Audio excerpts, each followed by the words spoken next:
Bahwasanya awal permulaan tingkatan agama itu adalah keyakinan. Awal-awal tingkatan demi tingkatan daripada agama itu adalah keyakinan. Keyakinan merupakan fondasi yang ada di dalam hati kita. Semakin kuat keyakinan, maka semakin mantap seseorang itu di dalam masalah agamanya. Maka perlu kita pelajari masalah keyakinan ini agar keyakinan itu bujur-bujur bulat di dalam hati kita. Agar keyakinan ini bujur-bujur mantap di dalam hati kita. Jangan sampai ada keraguan, karena apabila ada keraguan di dalam hati kita, maka itu bisa membahayakan bagi keyakinan itu sendiri. Jadi ujar Imam Ghazali, awal-awal tingkatan permulaan agama itu adalah keyakinan. Alladhi huwa ibaratun an quwwatil iman billahi ta'ala wa yawmil akhir wa jannah wa nar. Yang keyakinan itu adalah ibarat dari kuatnya iman kepada Allah dan kuatnya iman terhadap hari akhirat dan kuatnya iman terhadap surga dan kuatnya iman terhadap neraka. Nah, itu awal-awal tingkatan keyakinan kita.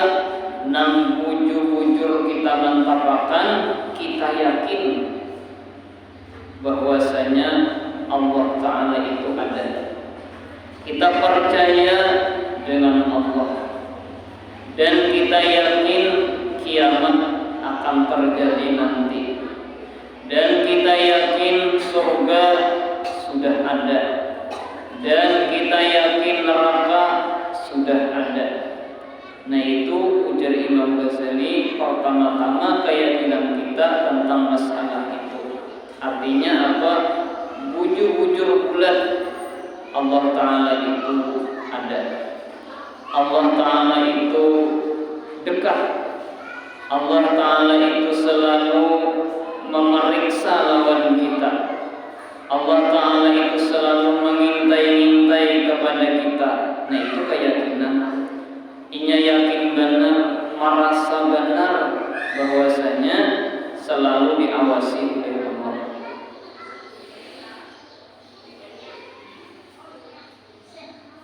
Wa hadza yaqinu bid-darurah, dan ini keyakinan dengan mudah.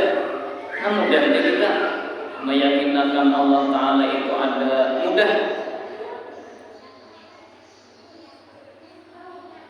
Tiap-tiap kita orang beriman ditakuni orang, mudah kita menjawab. Ikam adalah diisi Tuhan. Adanya siapa? Allah. Siapa Allah? Ia yang menciptakan dunia. Nah, keadaan kita itu tahu bahwa kita diisi Tuhan dan Tuhan itu ada. dan buktinya Allah Ta'ala itu ada, yaitu alam semesta ini. Nah cuma keyakinan kita kebanyakannya hanya ingin di situ, sementara kita kada bujur-bujur mengenali Allah. Karena semakin kenal seseorang kepada Allah, maka semakin mantap dan yakin hatinya.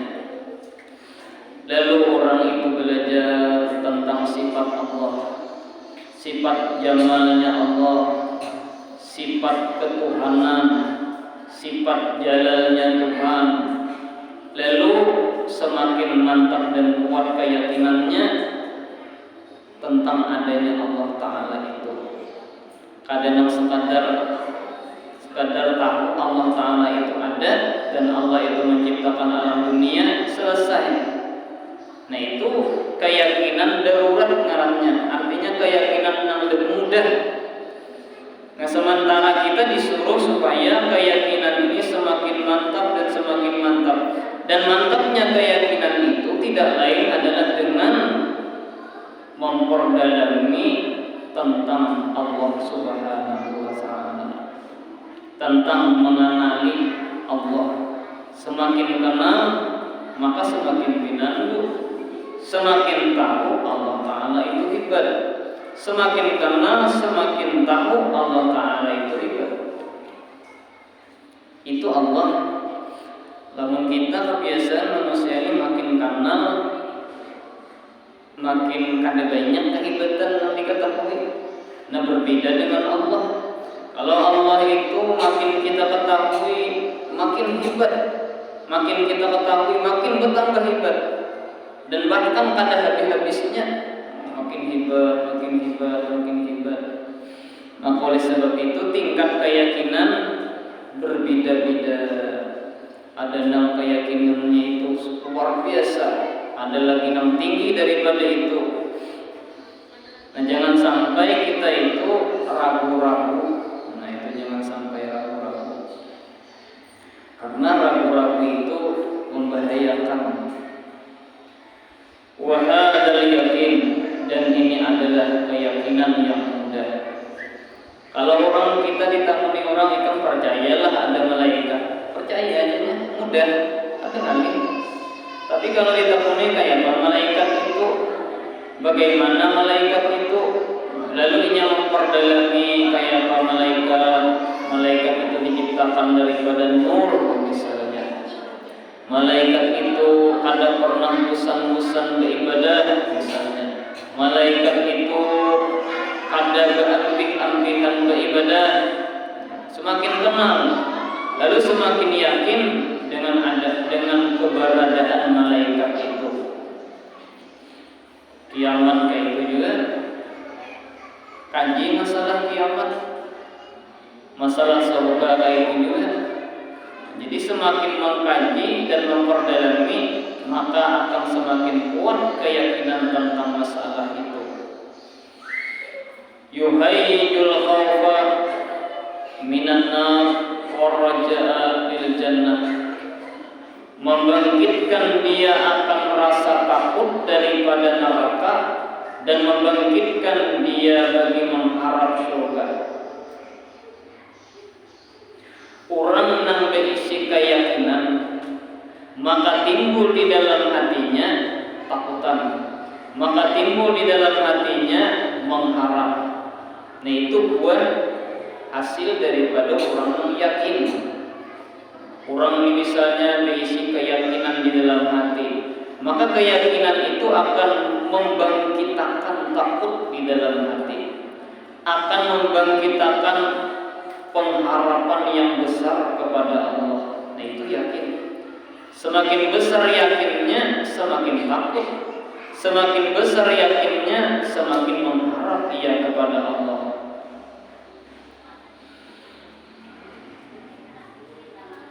Misalnya seseorang ini yakin neraka itu ada, karenanya yakin neraka itu ada, lalu timbul di hatinya takutan. Nah itu ngarannya yakin. Seseorang ini yakin neraka itu ada, dan inya kalau dia masuk neraka, lalu timbul takutan. Nah takut ini pula akan menimbulkan yaitu meninggalkan apa yang dilarang oleh Allah. Karena apabila orang itu memperbuat yang dilarang Allah, pacangan masuk neraka. Lalu nya kata beli. Nah, sementara pengharapan itu pun timbulnya daripada takut tadi, timbulnya daripada yakin. Orang yang yakin lalu timbul pengharapan. Orang yang yakin dengan adanya surga, timbul pengharapan hendak masuk ke dalam surga. Ya Allah, ulun berharap agar pian memasukkan ulun ke dalam surga. Lalu rajin beribadah kepada Allah. Kenapa jadi rajin beribadah? Karena dia yakin bahwasanya surga itu dicipta oleh Allah untuk orang-orang yang beribadah. Jadi yakin itu menimbulkan pengharapan hendak masuk ke dalam surga. Karena dia yakin surga itu ada, lalu ia berharap supaya masuk ke dalam surga. Caranya yaitu dia rajin beribadah kepada Allah. Wal khawfu war raja'u yuqawiyani 'ala sabri. Takut dan mengharap itu menguatkan keduanya akan sabar. Nah, ini pula apabila seseorang itu sudah takutan ada di dalam hatinya dan pengharapan ada di dalam hatinya, maka itu akan menguatkan sabar di dalam hatinya. Kenapa orang itu kuat sabar di dalam hatinya? Karena di hatinya ada takut dan pengharapan. Kenapa di hatinya ada takut dan pengharapan? Karena keyakinannya kuat di dalam hati. Orang menghendaki masuk surga itu perlu sabar. Di mana sabarnya? Di dalam melaksanakan payah, berat, menyandang kesusahan di dalam beribadah itu. Lamun kada sabar, kada kawa ibadah. Lamunnya kada sabar menyandang beratnya ibadah, menyandang sakitnya ibadah, maka ibadah itu kita tinggalkan. Pian merasa lelah, nah pian duduk di sini.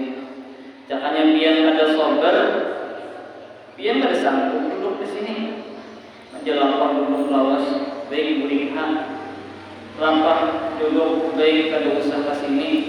Itu berarti kada sabar, menyandang kesusahan beratnya ibadah. Nah, sementara kita dicoba oleh Allah Ta'ala dengan menyandang berat dan payah dan malas dan merasa muyak. Kan kadang-kadang timbul di hati, muyak sudahnya untuk ilmu, muyak sudah hadir di taklim, ujar si iblis dan syaitan. Berarti itu ujar Imam Ghazali, kita kada sabar di dalam menghadapi ujian lapah di dalam beribadah. Sembahyang, lamun kada sabar, iya kada sembahyang. Subuh, ya Allah mata mengantuk, imbah tu pulang bulu dingin. Apabila kada sabar, memikul dinginnya itu berwudu, iya kada sembahyang.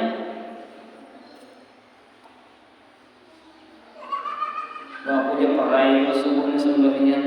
Kenapa? Kedinginan. Berarti kada kau menyandang dingin tadi. Dicoba Tuhan dengan dingin, kada sabar inya menyandang. Orang yang sabar maka dia akan mampu melaksanakan sembahyang subuh tadi. Orang yang kada sabar tinggalkannya sembahyang subuh. Nah, jadi mudah kita paham lah, mudah kita paham masalah sabar ini di pintangan masalah taat kepada Allah. Semua perbuatan taat apapun bentuknya itu perlu sabar. Di mana sabarnya? Menyandang lapah, payah, urusan muyak. Pian membaca zikir tiap hari 100. Mun kada sabar ambil berzikir. Muyak sudah aja berzikir nih. Kada sabar menyandang apa? Zikir 100 panas kurit. Kada kau menyandang apa? Lalu ambil aja berzikir. Nah itu orang yang kada sabar namanya. Padahal di dalam taat itu dicoba oleh Allah, yaitu dengan sabar. Ada orang sembahyang lalu takantut, maka hendak 4 rakaat sudah takantut. Apabila yang ada sabar bisa ada sembahyang lagi, muyak sudah sembahyang lagi ini sembahyang. Apabila hendak untung sudah takantut. Orang yang sabar takantut sekali wudunya disandangnya aja lapah. Takantut pulang disandangnya aja lapah. Sampai 3 kali masa aja takantut belum mau sembahyang lagi. Ya Allah, ulun bersabar nah. Karena dia mencoba ulun mau takantut ha. Cuma ulun pikir-pikir ulun juga masalah bagi kilo makan bumbil. Jadi pantutan naik ibu takantut. Sampai hendak habis waktu, coba ya pulang sembahyang kira-kira 10 menit misalnya habis ke waktu. Allahu Akbar sembahyang. Sabar tanam di hati. Orang wali Allah Taala misalnya kita mengisahkan wali Allah Taala. Nah, sabar sini takantutnya masih buudu pulang. Takantut aja masih buudu pulang. Inya memandang Allah nak memperbuat, Allah mau uji. Jadi Allah mau uji makin umahnya. Makin bertambah-tambah sabar. Kenapa? Karena memandang Allah nak mau uji. Itu apa Babaya hendak habis waktu. Ya Allah, ulun kada kawal lagi nah. Waktu hendak habis sudah. Pokoknya pian ulun sambil takantut ulun tetap sembahyang. Lalu sembahyang naiklah liput takantut. Tonton assalamualaikum. Sah sembahyangnya. Kenapa jadi sah? Walaupun inya takantut waktu hendak habis sudah. Nah itu ngarannya uzur sudah itu. Nah jadi mengkawa jangan sampai dikotor. Walaupun takantut terus tetap sembahyang dilaksanakan walaupun hendak habis waktu. Mbak kayak apa lagi sudah habis waktu masa itu takantut misalnya paling lawas 3 menit takantut, kayaknya takantut pulang. Nak habis waktu kausakan sembahyang walaupun kita dalam keadaan takantut. Nah itu sabar artinya lapar sembahyang. Sabar menyandang lapaknya. Apabila kau kata kau menyandang ada sabar, iya bisa kada sembahyang. Orang puasa lapar kada haus menyandang haus sabar je. Nah kada pacahnya caranya kada sabar pacah. Aku dia kada sabar lagi nah kalau kau lagi menahan pacah ha. Nah, ya nang pacah itu. Jadi semua perbuatan taat dan yang kita arahkan adalah yaitu yang paling berat ujar Nabi, yaitu cobaannya di dalam menuntut ilmu. Nah itu cobaannya berat. Silih berganti iblis menggoda kita. Seikung digudanya sehingga munyaknya di hatinya dibisiki oleh syaitan tentang masalah munyak. Ini iblis tu pian ibarat orang bernyanyi itu inya pandai benar, mengerti benar kayak apa musik daripada penyanyi. Nah, penyanyinya lagu cepat juga inya, alun juga. Nah jadi syaitan itu melihat keadaan kita. Oh ini orang pina pemunyakan, di situ inya arahnya menggoda. Itu iblis. Nah itunya menggoda. Oh ini misalnya apabila berusaha bina parajakian, nah di situ digudanya sehingga hendak pulang ke majelis taklim itu nya sayang benar. Lalu sekolah, kayak lain berusaha digudanya ke arah situ. Kenapa? Karena iblis ini pandai melihat keadaan hati kita. Nah, hati kita ke arah mana yang kita itu kakudui, kasitunya mengarahkan. Pandai mengerti penyanyi terhadap musik yang dinyanyikannya, itu iblis. Jadi apabila kita kada hati-hati, maka kita akan disesatkannya oleh si syaitan dan iblis itu. Kayak pianlah ulur nengaran sama-sama aja manusia, bisa makan juga, bisa juga mengiyak. Kadang-kadang timbul di hati, asal mengiyak sudah mempelajari, asal mengiyak sudah membaca kitab, lalu timbul di hati, oh ini bisikan iblis, ini bisikan syaitan. Bahnya mangalulah misalnya perai, misalnya bacaan kawaja, kalau kebahumaan ulun jualnya, rumah jual misalnya, itu bisikan iblis. Iblis ambil dah nyaman berhubungan, nyaman kebahumaan, nyaman anak pedagang. Nah itu semua adalah bisikan, dan itu terkadang timbul di hati kita. Di mana timbulnya? Asal mengulir. Aja baik kita baca kitab. Nah kita mengulir itu. Nah itu adalah bisikan-bisikan daripada syaitan. Apabila kita kada menyadarinya, oh ini bisikan syaitan. Makanya orang-orang yang tersesat itu orang yang kada sadar. Kebanyakan orang yang tersesat yaitu yang kada sadar. Apabila seseorang itu sadar, berarti ia ingat. Kalau orang kada sadar itu ngalih diurus. Seminggu orangnya misalnya kada sadarkan diri, itu susah. Dokter bingung, paling kepala dokter supaya menyadarkan. Jadi apabila mau sadar, maka orang itu tidak akan tersesat. Berjalan terus kada sadar pada tersesat. Apabila dia sadar, kita salah jalan ini. Wala yashurun, dan kebanyakan mereka itu ujar Tuhan kada menyadari.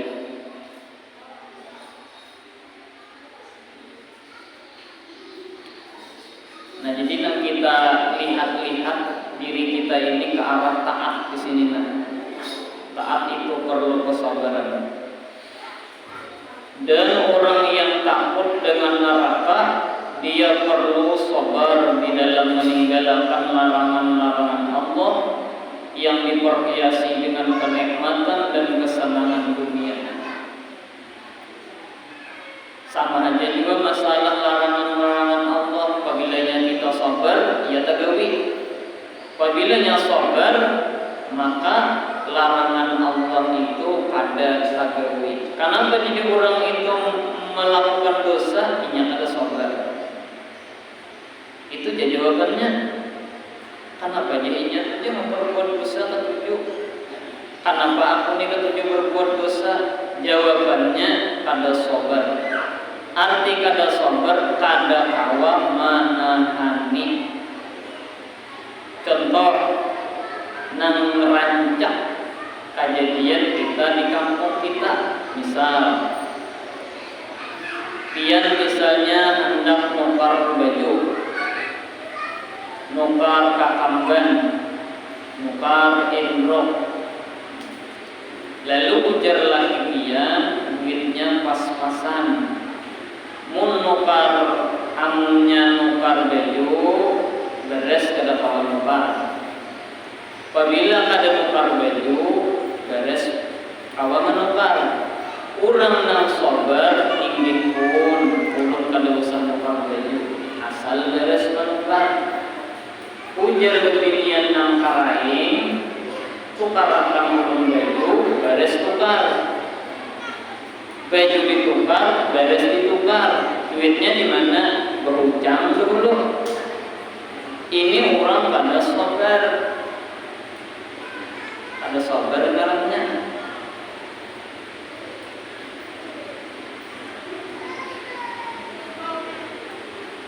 Ada sabar itu. Orang yang sabar Inya kada manukar baju dahulu, inya kada manukar endrok dahulu, inya kada manukar amas dahulu. Kurang dah sabar. Apabila nya kada sabar, iya kayak itu.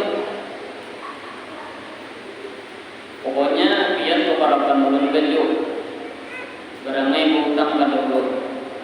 Mun pian kada hendak hutang korupsi ya. Nah ini lebih banget lagi. Kenapa jadi orang korupsi? Jawabannya kada sabar, kada kawa manahani. Kada kawa manahani jadi korupsi. Melihat orang hanya menukar kendaraan, hendak menukar duitnya ada mayu. Duitnya kada mayu, hendak jual nukar. Jadinya nang bini harus kanan lah. Banyak nukar juga kita kendaraan. Jenang lagi menukar kendaraan kita kada mayu duitnya. Mun kada nukar kendaraan kita mayu duitnya bisa makan belanja. Ini menukar nang juga maka duitnya ada. Jadi ujar nang bini ada akan naik. Karena kada sabar lalu diada-ada akan. Caranya kayak apa? Bisa berhutang, tak inting sedikit. Berhutang tak inting sedikit. Nah, yang sangat berat yaitu korupsi tadi. Nah, itu berat tuh. Ini mengarah kepada dosa ngarannya.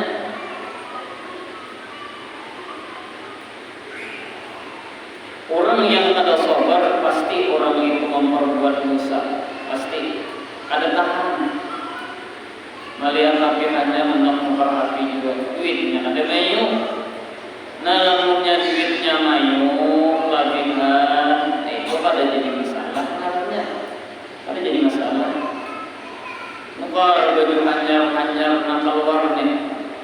Nang hanyar tukar. Nang tadi baju beriakan banyak isi baju.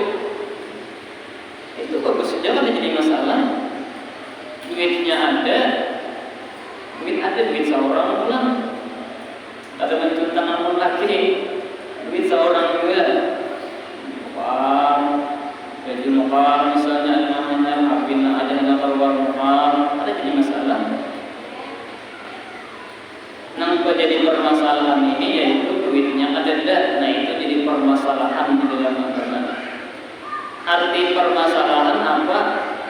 Karena apabila yang kada sabar, nah itu berpikir pikirannya kada bagus kayaknya, yang kada bagus. Jadi punya nabi ini tukar akan ulang baju, tukar akan ulang ini, punya lagi duitnya kada ada. Berpian tuh bersaing-saing penggawe, sembahyang tuh bawa tinggal kah sebalik. Misal lalu beriman mengambil ubah macam-macam tinggal sembahyang macam-macam. Nah itu ngarannya ada sabar itu ngarannya. Nah jadi di dalam masalah larangan Allah perlu sabar, di dalam masalah perintah Allah perlu sabar. Apabila ada sabar maka kita akan tersesat jadinya apabila kita kada sabar. Di mana tersesatnya? Yaitu nuntut ilmu ambil ada sabar hingga tuh pulang dosa diperbuatnya. Kenapa? Karena ada sabar.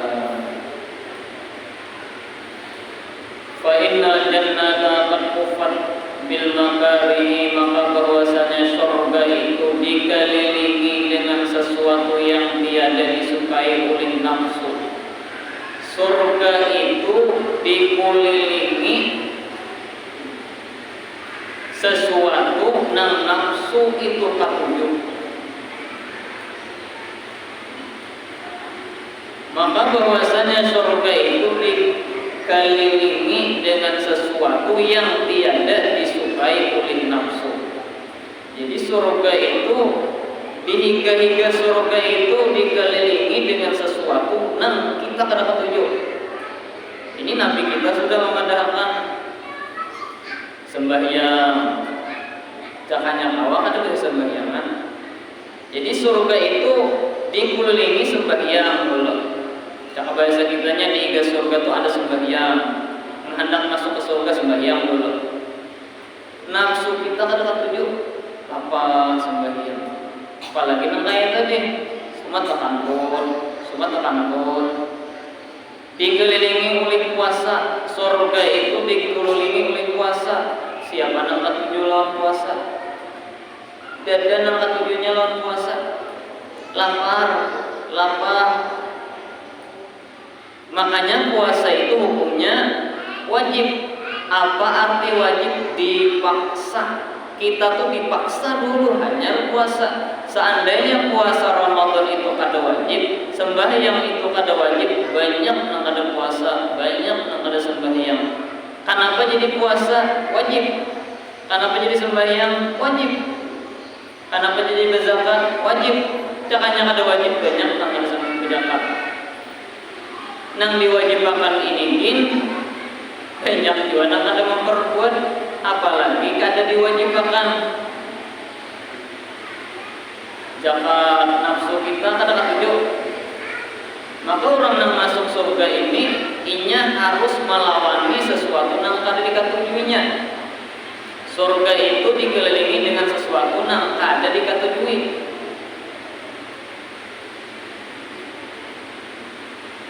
Fala yasbiru ala tahammuliha illa biquwwatir raja.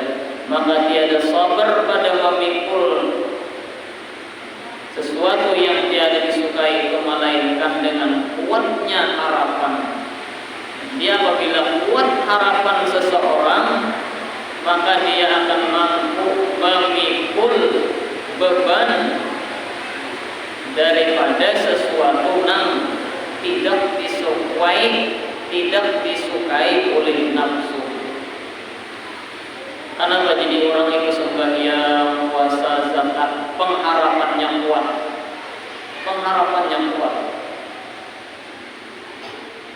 Jangannya pengharapannya kada kuat, ada kawa sembahyang, ada kawa puasa dan kada kawa zakat. Wan neraka ufat bisyahawat, dan neraka itu sungguh dikelilingi dengan syahwat, kesenangan yang disukai, yang menggiurkan. Nah, sementara neraka itu dikelilingi dengan sesuatu yang menggiurkan. Apabila kita kada sabar, maka kita akan masuk neraka. Kenapa? Tagawi sesuatu yang menggiurkan tadi. Di higa neraka itu misalnya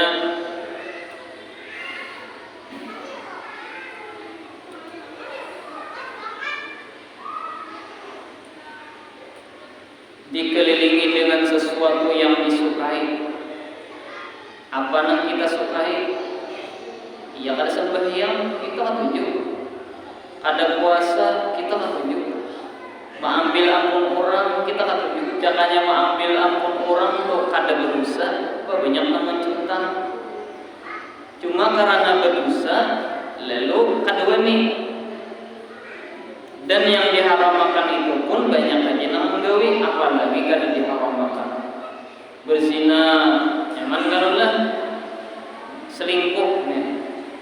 Apalagi ini film-film banyak mana sinetron kisah selingkuh aja. Berapa banyak orang yang selingkuh itu gara-gara HP. Nomor sasar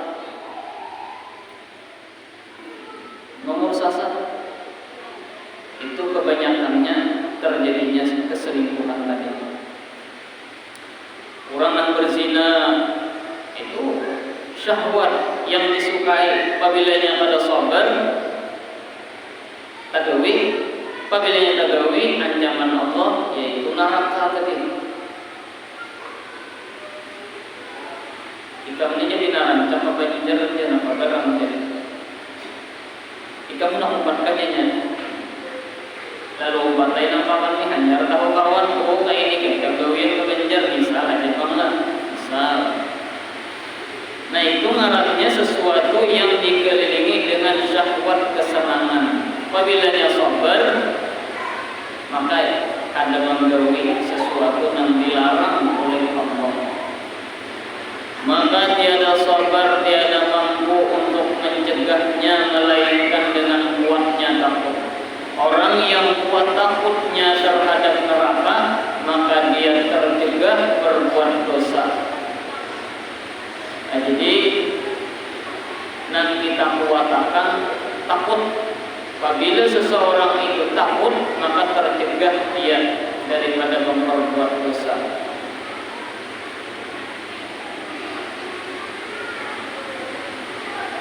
Karena baik kami digadawani korupsi, takutan.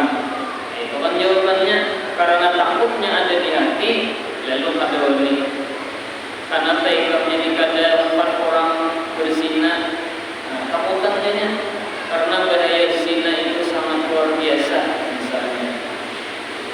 Nah, itu mudah-mudahan Allah Subhanahu wa taala memberikan taufik dan hidayah kepada kita agar kita selamat